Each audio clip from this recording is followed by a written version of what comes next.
Selamat siang pemirsa, kembali dengan saya Adelia Puspita dari UTY TV.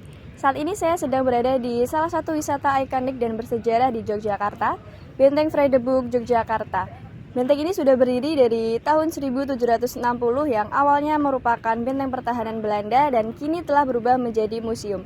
Yuk kita langsung tanya-tanya aja kepada salah satu pengelola untuk lebih lanjutnya. Pemirsa, Museum Benteng Vredenburg terletak di Jalan Margomulyo nomor 6, tepat di jantung kota Yogyakarta, berseberangan dengan Gedung Agung. Museum ini buka setiap hari Selasa hingga Minggu pukul 8 pagi hingga 3 sore. Di dalam museum, Anda dapat menjelajahi diorama 1 hingga diorama 4 yang menampilkan perjalanan sejarah perjuangan kemerdekaan Indonesia dari masa kolonial hingga era kemerdekaan. Pemirsa, saat ini saya sudah bersama dengan salah satu edukator di Museum Benteng Vredenburg dengan Mas. Oke, perkenalkan sebelumnya namaku Kak Rama. Aku di sini sebagai edukator atau kalau orang umum kita kenal dengan nama pemandu. Gitu. Boleh diceritakan secara singkat mengenai transformasi Benteng Vredenburg ini dengan bertransformasi ke museum sekarang ini? Oke, mungkin kalau kita agak mundur terkait sejarah perkembangan bentengnya sendiri ya sebelum jadi museum. Jadi kalau sejarah benteng ini udah jauh sekali, kurang lebih hampir 3 abad dibangun. Jadi tepat tahun 1760 dibangun oleh pemerintah Keraton Yogyakarta yakni HB1 atas permintaan Belanda sebagai benteng peristirahatan sekaligus benteng perdamaian. Benteng pertahanan Belanda tapi sekaligus untuk benteng peristirahatan orang-orang Belanda gitu. Itu dengan dalih untuk mengamankan Keraton Yogyakarta atau mengawasi Keraton Yogyakarta dari sini. Tapi usut ternyata itu untuk pengintaian atau sewaktu-waktu bisa menyerang Keraton Yogyakarta dari benteng Vredenburg sini. Maka dari itu kita nggak heran kalau setiap sudut benteng ini itu ada yang namanya bastion atau untuk meletakkan meriam yang mana sewaktu-waktu bisa menyerang keraton dan itu sampai ke jantung pertahanan keraton menggunakan meriam yang ada di belakang teman-teman ini. Seiring berkembangannya waktu, nanti sampai titiknya tahun 93 itu benteng ini akhirnya dijadikan sebagai museum atau tempat edukasi. Kalau sekarang namanya adalah MCB, Museum dan Cagar Budaya. Cagar budayanya adalah benteng Vredenburgnya sendiri. Museumnya adalah terkait museum perjuangan kemerdekaan Indonesia, terutama seperti itu gitu. Oke, berarti benteng ini sudah berdiri dari 1760 ya, Mas? Betul sekali. Sebagai salah satu pengelola program, ada nggak program khusus yang untuk menarik pengunjung untuk berkunjung ke benteng ini khususnya buat generasi-generasi muda saat ini? Oke, kalau terkait program-program pastinya ada. Mungkin terutama yang mungkin cukup kita genjotkan atau kita fokuskan adalah ke pemanduan. Jadi kami yang pertama tadi pemanduan, yang kedua kita juga ada program yang mungkin unggulan sekarang namanya adalah program jebol keran. Jebol keran itu adalah jemput bola kelompok rentan. Yang terakhir mungkin untuk menarik pengunjung tentunya kita juga ada beberapa wahana interaktif.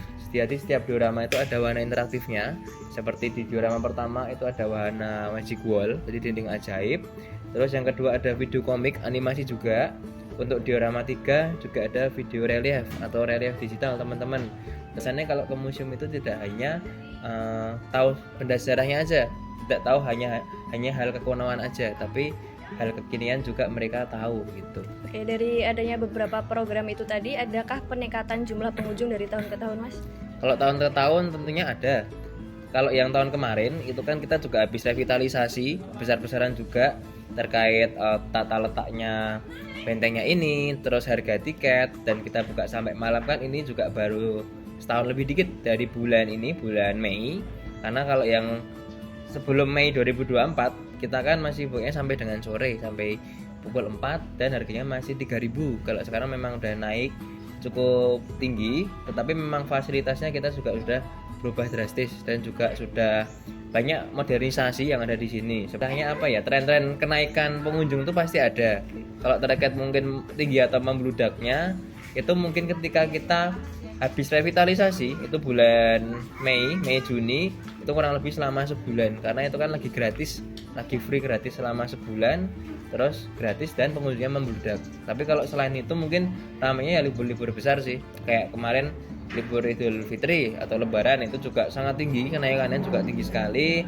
Terus mulai turun tuh kita agak mundur lagi ketika puasa, karena puasa itu kan pengunjung relatif sepi dan sedikit seperti itu. Jadi tren pengunjung itu bisa ini sih kumulatif gitu. Oke, baik Mas Ramang, untuk penjelasannya cukup jelas dan semoga ini sangat membantu kepada pemirsa yang ada di rumah. Ya. Terima kasih. Selanjutnya pemirsa, kita akan wawancarai dengan salah satu pengunjung yang ada di Benteng Fredebok.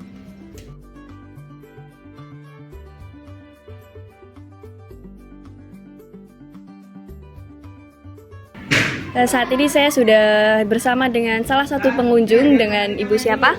Dina. Ibu Dina, baik. Ibu Dina, saya lihat Ibu Dina ini bersama keluarga yang berkunjung ke sini. Kalau boleh tahu, apakah menurut Ibu Dina museum ini itu ramah untuk keluarga? Ya, sangat ramah. Oke. Adakah saran untuk pengelola museum ini? Saya rasa semuanya sudah overall sudah bagus ya Mbak. Mungkin kalau untuk anak-anak biar lebih mengedukasi lagi, karena anak-anak sekarang itu lebih ke visual dan audio juga, jadi lebih di ini ya, ke 3D-nya ya. Jadi ada semacam tayangan tadi di sesi yang diorama berapa ya dia? 2 atau berapa? 2, 3 itu tadi anak-anak lebih nyaman dibandingkan kayak hanya patung sama ini sih. Karena ini tadi yang terakhir itu kan ada itu kan penayangan tuh anak-anak senang. Oke. Tapi overall bagus sudah. Baik, terima kasih Bu Dina atas waktunya. Semoga menikmati liburannya. Terima kasih. Benteng Fredebok Yogyakarta menjadi saksi bisu perjalanan sejarah Indonesia. Dari yang dulunya merupakan pertahanan Belanda, kini berubah menjadi museum yang cukup menarik minat wisatawan di Yogyakarta. Demikianlah laporan kami dari Benteng Fredebok Yogyakarta. Bagi pemirsa yang ingin berkunjung ke Yogyakarta, jangan lupa untuk berkunjung ke Museum Benteng Fredebok Yogyakarta. Dengan saya Adelia Puspita, terima kasih telah menyaksikan. Sampai jumpa di laporan selanjutnya.